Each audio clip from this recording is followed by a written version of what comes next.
Purr. I was napping. But this news was too wild to ignore. MEOW-9. On the air. Okay, but like, meow what? Hiss. First up on the scratching post. An entire Herculaneum scroll has been read for the first time. My professional feline opinion? Humans are absolutely cooked. Sharpening my claws on this next story. Oxide computer 3D rack guided tour. Even my laser pointer has more direction than this. Okay, this next story made my tail puff up. IBM debuts sub-1 nanometer chip technology.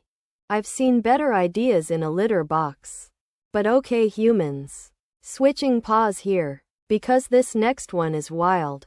Show HN. OpenKnowledge, open source AI first alternative to Obsidian, Notion. Meow. J. Tai Chela. I stared at this blankly for 3 minutes. And I'm a cat, so that means something. Moving on. And trust me, this is not a laser pointer distraction. Zig's new bitCast semantics and LLVM backend improvements. As a cat, I find this both fascinating and deeply nap-worthy. That's a wrap. Subscribe for more daily chaos from your favorite AI cat. Purr.